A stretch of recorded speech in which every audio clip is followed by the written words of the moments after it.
नमस्कार विद्यार्थी मित्रांनो, मी योगेश मुकावार माय करियर अकॅडमीच्या ऑनलाईन प्लॅटफॉर्मवर आपले स्वागत करीत आहे। विद्यार्थी मित्रांनो, आपण मॅथची जी सिरीज चालू केलेली आहे त्यामध्ये सध्या आपण बेसिक मॅथ हा चॅप्टर पाहत आहोत आणि विद्यार्थी मित्रांनो, या लेक्चरच्या माध्यमातून आपण पाहणार आहोत ते म्हणजे विभाज्यतेच्या कसोट्या।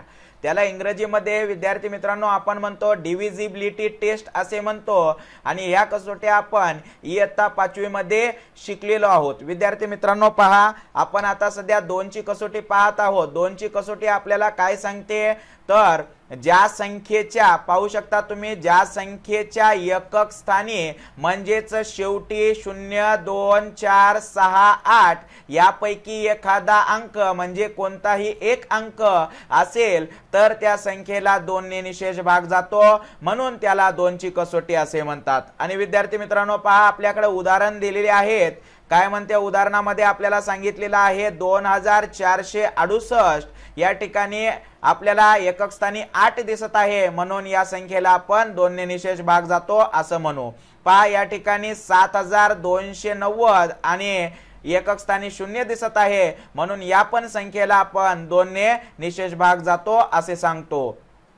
पहा 3 नंबरची संख्या आपल्याला काय म्हणते 10524 आणि 10524 म्हणजेच या ठिकाणी एकक स्थानी 4 दिसत आहे, म्हणून 10524 ला पण 2 ने निशेष भाग जातो असं आपण सांगू शकतो विद्यार्थी मित्रांनो। त्यानंतर 3 ची कसोटी पहा, 3 ची कसोटी काय म्हणते अंकगणितामधील काय म्हणते अंकगणितामधील कोणत्याही संख्येच्या बेरजेला 3 ने निशेष भाग जात असेल तर त्या संख्येला 3 ने भाग जातो, म्हणून त्याला 3 ची कसोटी असे म्हणतात। आता विद्यार्थी मित्रांनो, आपल्याकडे एक उदाहरण दिलेलं आहे 9357 आणि या संख्येच्या प्रत्येक अंकाची आपण काय केलेली आहे बेरीज केलेली आहे आणि बेरीज आलेली आहे 24 आणि या 24 ला विद्यार्थी मित्रांनो 3 न भाग दिलेला आहे आणि 3 न भाग दिल्याच्या नंतर जो भागाकार आहे तो 8 आलेला आहे आणि भाग पूर्ण गेलेला आहे, म्हणून या संख्येच्या अंकाच्या बेरजेला जर 3 न भाग जात असेल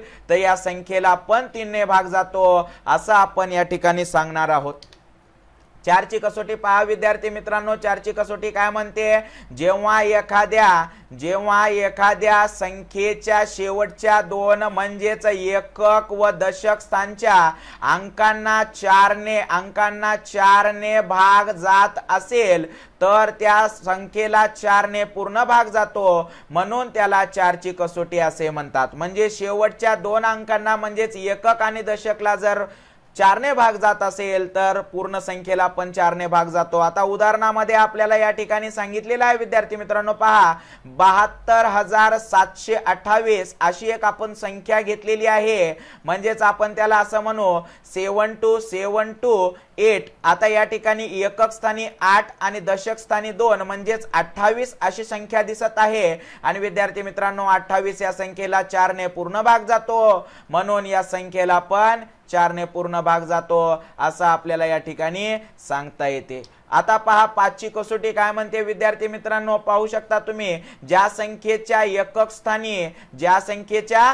स्थानी 0 किंवा 5 या संख्या येतात अशा संख्येला आपण काय म्हणतो 5 ची कसोटी असे म्हणतो। विद्यार्थी मित्रांनो, उदाहरणामध्ये आपल्याला सांगितलेलं आहे की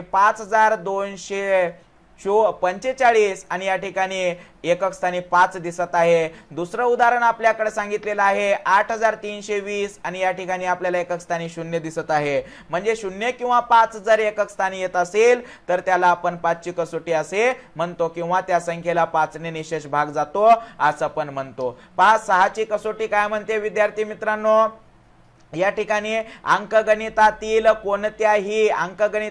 कोणत्याही संख्येला 2 व 3 ने निशेष भाग जात असेल तर त्या संख्येला 6 ने निशेष भाग जातो, म्हणून त्याला 6 ची कसोटी असे म्हणतात। विद्यार्थी मित्रांनो, अंकगणितातील कोणत्याही संख्येला 2 व 3 जर भाग जात असेल तर त्या संख्येला 6 ने भाग जातो।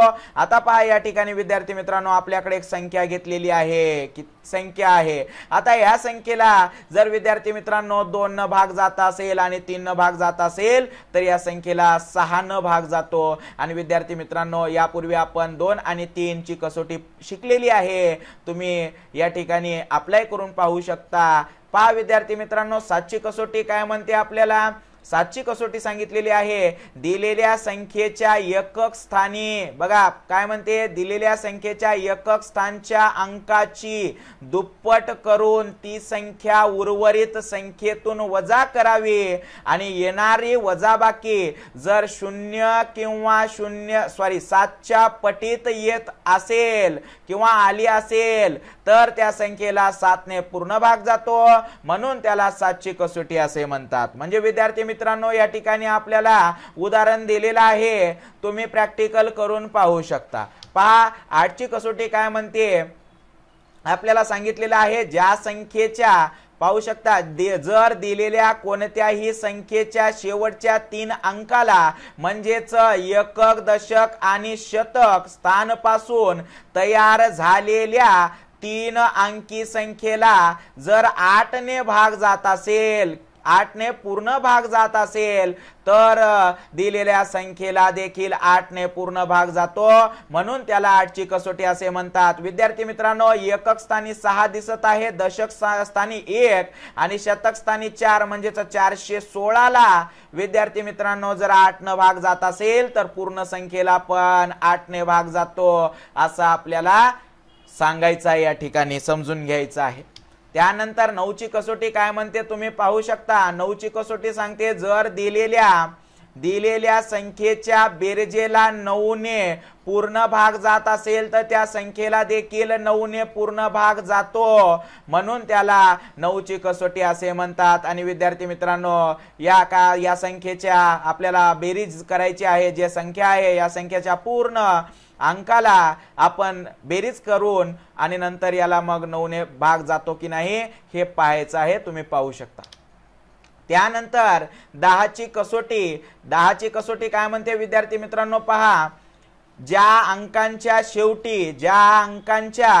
तुम्ही पाहू शकता, ज्या अंकांच्या शेवटी म्हणजेच एकक स्थानी 0 हा अंक असतो त्या संख्येला 10 ने पूर्ण भाग जातो, त्याला 10 ची कसोटी असे म्हणतात. आणि विद्यार्थी मित्रांनो, या ठिकाणी 450 आहे, 450 ला च्या एकक स्थानी आपल्याला 0 दिसत आहे, त्यानंतर 890 आणि त्या ठिकाणी पण एकक स्थानी 0, त्यानंतर 8750 या ठिकाणी पण एकक स्थानी 0, 5400 एकक स्थानी 0, 5540 एकक स्थानी 0.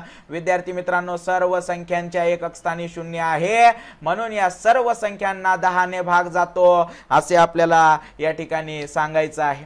11 ची कसोटी तुम्ही पाहू शकता विद्यार्थी मित्रांनो, काय म्हणते, एकक, जर दिलेल्या संख्येतील समस्थानची बेरीज आणि विषमस्थानची बेरीज ही 0 किंवा 11च्या पटीत येत असेल तर त्या संख्येला 11 ने पूर्ण भाग जातो, म्हणून त्या संख्या किंवा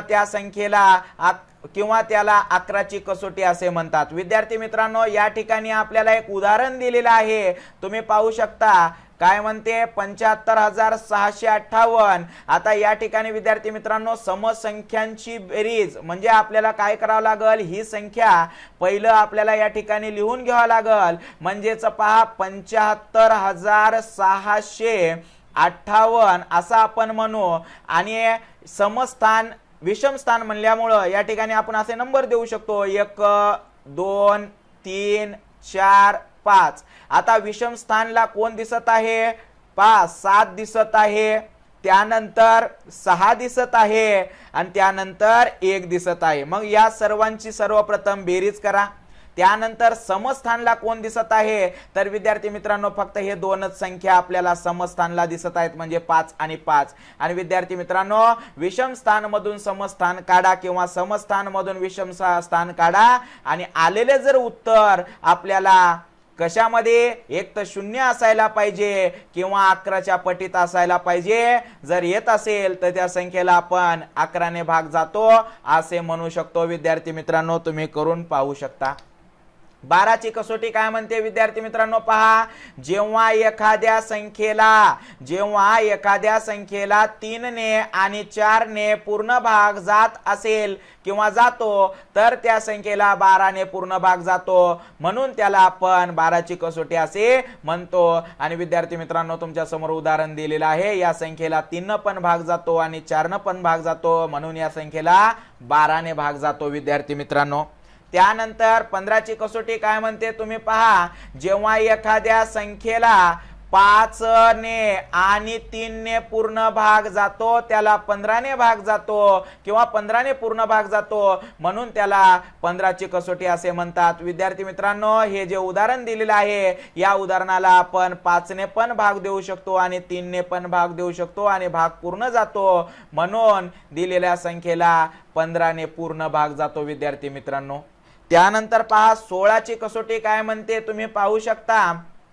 16ची कसोटी आपल्याला सांगते, जेव्हा एखाद्या संख्येच्या शेवटच्या 4 अंकांना 16 ने भाग गेल्यास त्या संख्येला 16 ने पूर्ण भाग देता येतो, म्हणून त्याला 16ची कसोटी असे म्हणतात। विद्यार्थी मित्रांनो एखाद्या संख्येच्या शेवटच्या 4 अंकांना म्हणजेच एकक, दशक, शतक आणि हजार या 4 अंकांना जर 16 न भाग जात असेल तर पूर्ण संख्येला पण 16 न भाग जातो। आणि विद्यार्थी मित्रांनो सध्या आपल्याकडे इथं 4 अंकित संख्या दिलेली आहे, या संख्येला 16 ने भाग जातो, तुम्ही प्रॅक्टिकल करून पाहू शकता।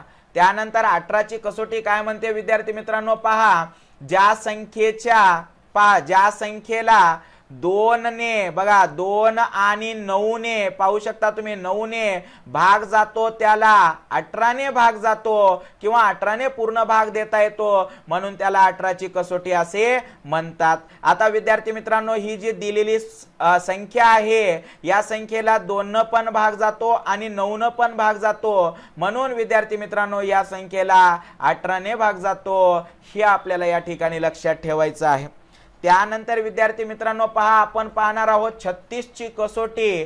पहा 36ची कसोटी काय म्हणते विद्यार्थी मित्रांनो, ज्या संख्येला 9 ने व 4 ने पूर्ण भाग जातो त्या संख्येला 16 ने पूर्ण भाग जातो, म्हणून त्या संख्येला 36 ने पूर्ण भाग जातो, म्हणून त्याला 36ची कसोटी असे म्हणतात। आणि विद्यार्थी मित्रांनो या ठिकाणी 144 हे आपण उदाहरण घेतलेलं आहे आणि या 144 ला 9 ने व 4 ने या दोन्ही संख्येने भाग जातो, म्हणून त्या संख्येला 36 ने पण भाग जातो, हे तुम्हाला या ठिकाणी लक्षात ठेवायचं आहे। पहा त्यानंतर आपण 72ची कसोटी पाहणार आहोत। 72ची कसोटी काय म्हणते विद्यार्थी मित्रांनो पहा, ज्या संख्येला 8 ने व 9 ने भाग जातो त्या संख्येला 72 ने पूर्ण भाग जातो, म्हणून त्याला 72ची कसोटी असे म्हणतात। विद्यार्थी मित्रांनो जे उदाहरणामध्ये आपण घेतलेला आहे 5184 याला 8 ने पण भाग जातो आणि 9 ने पण भाग जातो, म्हणून विद्यार्थी मित्रांनो याला 72 ने भाग जातो, हे तुम्हाला या ठिकाणी लक्षात ठेवायचं आहे। आता विद्यार्थी मित्रांनो आपल्याला ज्या ज्या कसोट्या महत्त्वाच्या होत्या त्या सर्व कसोट्या आपण या ठिकाणी घेतलेल्या आहेत। जे उदाहरण तुम्हाला करायला सांगितलेले आहेत प्रॅक्टिकली ते तुम्ही करून पाहू शकता। आणि विद्यार्थी मित्रांनो आपण या लेक्चर मध्ये सर्व विभाज्यतेच्या कसोट्या पाहिलेल्या आहेत आणि जाता जाता नेहमीप्रमाणे एवढं सांगेल विद्यार्थी मित्रांनो, व्हिडिओ आवडला असेल तर व्हिडिओला लाईक करा, शेअर करा आणि आपल्या YouTube वरील माय करियर अकॅडमीच्या चॅनेलला सबस्क्राइब करा, बाजूला दिलेल्या बेल आयकॉनच्या बटनला प्रेस करा, जेणेकरून माझे प्रत्येक अपडेट आपल्यापर्यंत पोहोचतील विद्यार्थी मित्रांनो। आणि आपण टेलिग्रामवर एक ग्रुप ओपन केलेला आहे आणि विद्यार्थी मित्रांनो त्याला लवकरात लवकर जॉईन व्हा, ते पण माय करियर अकॅडमीच्या नावाने आहे। आणि विद्यार्थी मित्रांनो या ठिकाणी आपण थांबणार आहोत। धन्यवाद।